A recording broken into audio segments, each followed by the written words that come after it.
darkness.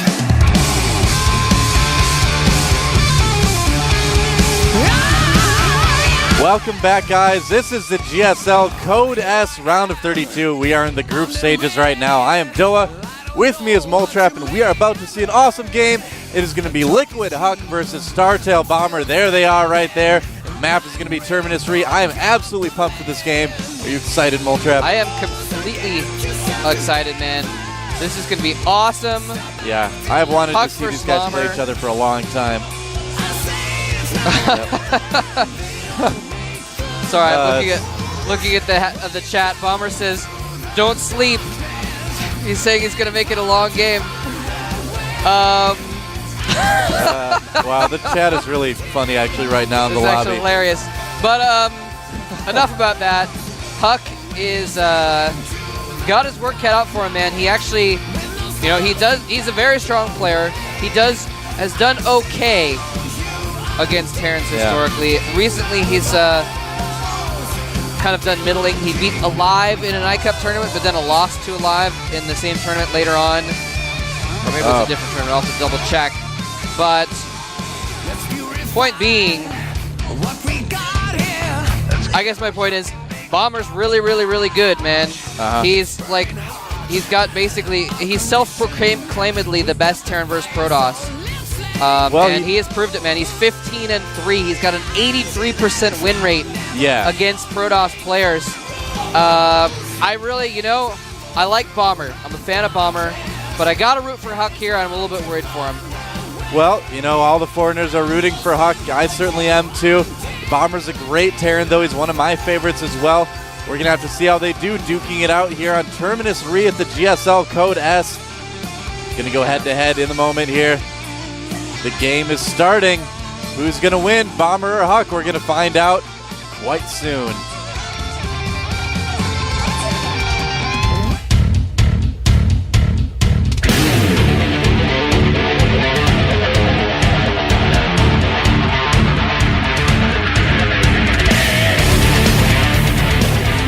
All right, here up at the top of the map, GSL Terminus, we have got a red Terran player from the team, Startail, recently obtaining a new logo.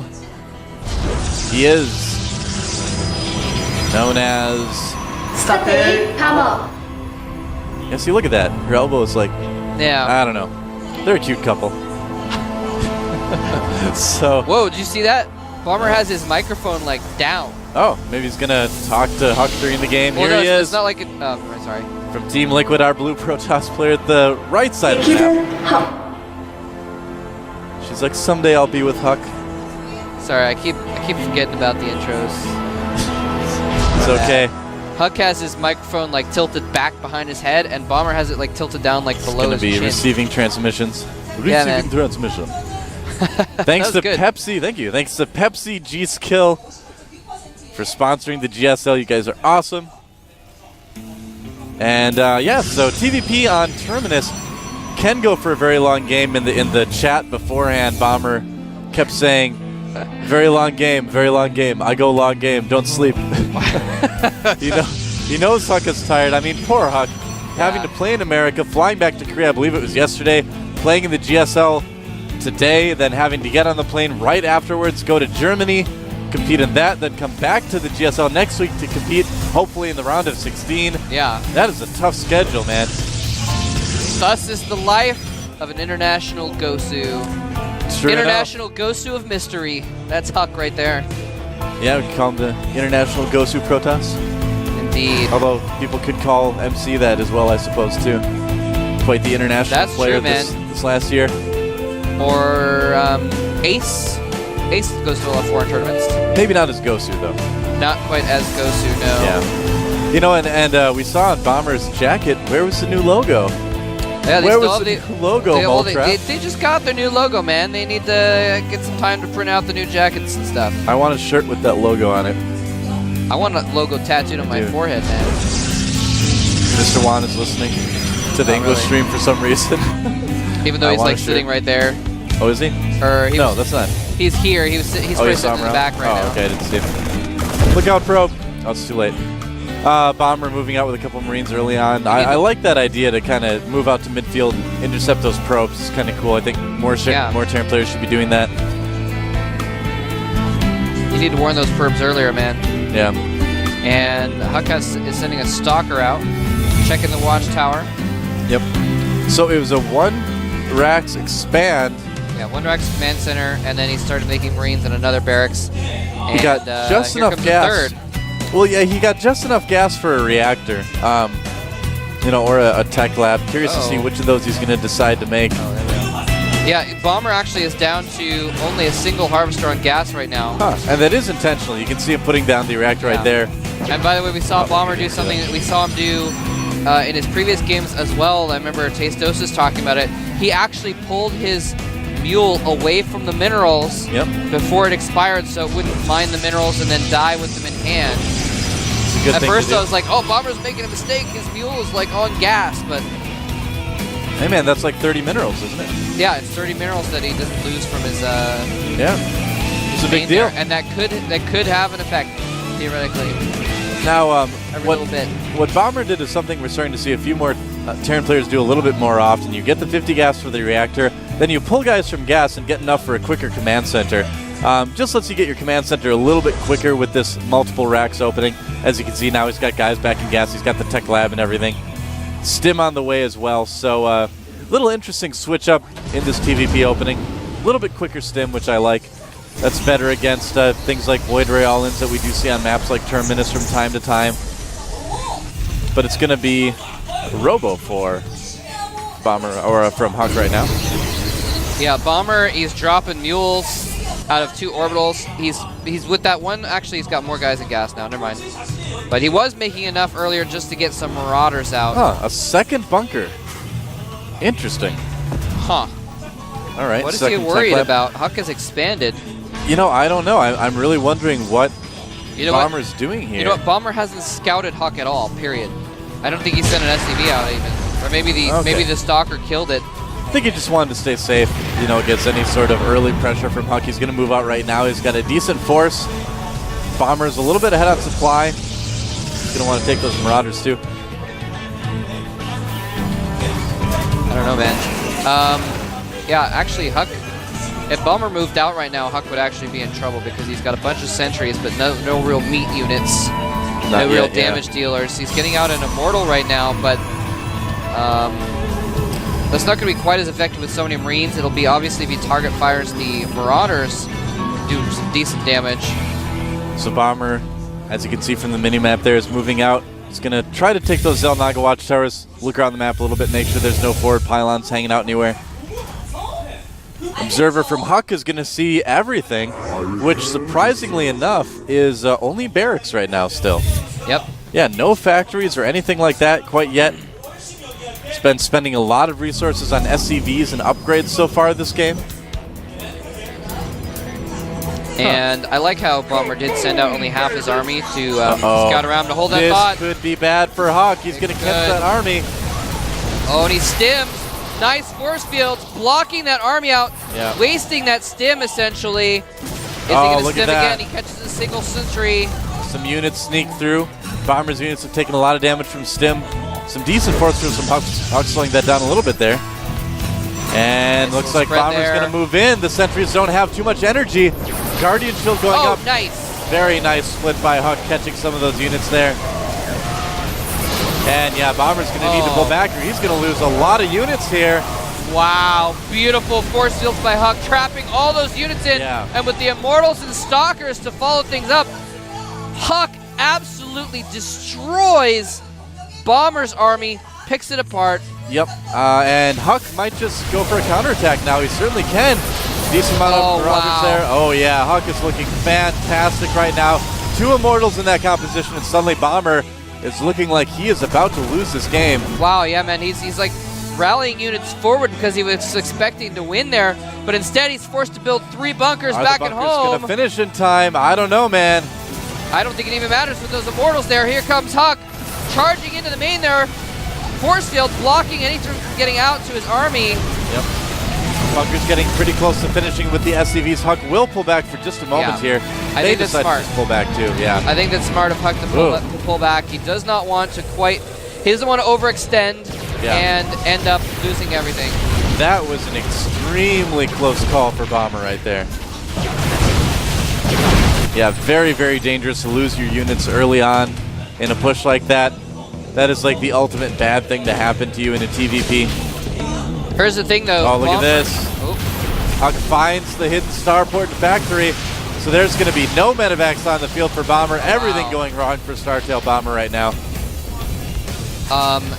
During all that, Bomber's macro was actually a little bit better. So at the end of the day, Bomber actually ended up with more harvesters on the map than Huck. Huck cut probes to try and fend off that attack. And he obviously did fend it off very, very well. Right. But in the end, when Bomber did hold that, they ended up even supply. Hold that thought, Huck going in for another attack. He takes out the first bunker. No SCVs able to come out and repair right now. The first Immortal getting very, very low. The SCVs trapped between the barracks. Great force fields from Liquid Huck. Wow, those Immortals pounding away on those bunkers, doing so much damage. Now taking out the Marauders as well. Yeah, he's going to lose those Immortals, but some okay damage done by Huck. Not a ton of damage, but he did take out 2 of those bunkers. The medevacs have been delayed for quite a while, so all those bio units are starting to get very, very low from stimming. Yeah, Bomber actually didn't target fire down those Immortals, so they did so much damage, and then both survived. Or actually, no, they died at the end of the battle. Yeah. They died at the end of the battle, but they did tons of damage to the bunkers and the Marauders first. They survive on in our hearts, Mole Trap. That's right. So how is Huck going to follow this up? He's got that Twilight Council going down. He's got the Forge as well. Might decide to go DTs. Wouldn't be bad at all, as there's really no detection other than scans for Bomber right now. He's got an engineering bay, but hasn't put up any turrets quite yet that I've seen. No turrets quite yet. Might decide to build one here in the near future. He has built a couple more tech labs as well, so Bomber is actually putting out a lot of Marauders right now. Again, Bomber somehow ahead in supply, amazingly enough. And he just got 3 medevacs out, so those 3 medevacs with that group of units is going to be pretty scary, actually. Oh, yeah, for sure. And Huck doesn't have really any high-tech units to deal with that. He doesn't have any Immortals anymore. He doesn't have a robotics support bay. He can't make Colossi. Yeah, that is a scary bioforce moving across the map. Huck's going to need some good force fields here. Only 2 sentries. They do have enough energy for a couple force fields, but he's going to need to pull back. Zealot charge on the way, as well as the 3rd base down at 6 o'clock for Huck, as we can see. Huck's sneaking an expansion down there. Yep. Oh, and Bomber's going to drop and push the front at the same time. This could definitely get him back into the game. Yeah. If it goes well. And Huck does not see that drop. Oh, wow. Barely skirting the edge of the pylon. And Bomber's just waiting for that drop right now. Got the medevacs. Might as well take down the rocks, leading to the 3rd. I think that's a good decision right here. Huck is expecting this. He had his stalkers up at his main, but no, he actually pulls them back down to the natural again. This is going to be bad. Bomber's drawing Huck's army way out of position for this drop, and the drop is moving in right now. This attack at the natural isn't going to do a whole lot. Huck with some nice force fields there, but the force field's hurting the Zealots now, and a drop in the main. Huck has got nothing here to defend. His Robo Bay is at risk. He needs to pull his probes right now. He's losing all of them, but he's too busy dealing with the battle and his expansion. Oh no, losing a lot of stalkers right now. So much bio being healed by the medevac. Does Huck have enough? Not just quite. His Zealots were trapped. Really bad position. More bio coming in from Bomber from behind as well. Huck losing a lot of probes to this while trying to clean it up. And the drop in the main for Huck, doing whatever it wants. GG! And Huck taken down by Startail Bomber despite that early lead. Bomber with some very nice maneuvering. And I mean, Huck, he had that sort of inkling that the drop was coming. Had his stalkers there to defend against it. Pulled him back at the wrong moment. Huck knows it. Tough loss there for Liquid Huck. Yeah, and I think it did just come down to the macro of Bomber. During those battles, Huck was not macroing quite as hard as Bomber was. Yeah. Bomber ended up staying even. And then, of course, just absolutely beautiful maneuvering by Bomber there at the end is really what sealed the deal. Yeah. Drawing everything out of position, going in for the drop. And then at the end there, Huck was forced to fight in a bad spot where all the Zealots were both stuck behind his Stalkers and behind his Minerals. Yep. So it was only like one Zealot at a time was like going in, getting a hit and dying, going in, getting a hit and dying. So he couldn't really make use of his full army, and just superior positioning really won the day for Bomber there. So Bomber 2-0s the group. He is going to be going on to face Keen in the round of 16. That is actually going to be a really good TVT. That'll be fun to watch. Yep. So next we've got our loser versus loser match. We've got TSL Killer versus MVP Violet. And when I say loser, I don't mean these guys are losers, of course. They're not. They're awesome. They just lost their first games in these group stages here. So they're going to play each other. And then Huck is going to have to play the winner of that match that we're going to see next. So he's either going to play possibly Killer again in a PvP rematch or MVP Violet. Either way, it should be pretty interesting. Yeah, both those players very, very strong. And I think Violet's versus Protoss is going to be a lot better than his versus Terran. So I think we're going to see a lot better game out of him here in the losers match. I don't know. We're going to have to wait and see. Moving on to our next game now, it is going to be a PvZ between these two guys here. TSL Killer over on the left, and on the right we have MVP Violet. Violet making his way up through Code A. And one thing I always like to mention about Violet is that this guy, as far as I know, still competitively plays Warcraft 3. So he's a Code S Zerg and a competitive Warcraft 3 player as well. Yeah, I had heard that about him last season, and I haven't heard any different now. Yep, I'm sure he'll eventually switch over completely to Starcraft 2, but of course Warcraft 3 does still have a pretty strong following out there. Yeah, well, you know, players like, well, anyway, we can talk about that later. We're going to get into this game here in just a moment. MVP Violet versus TSL Killer. Who is going to stay in Code S and who is going to fall to the up and down matches? We're going to find out in just a moment.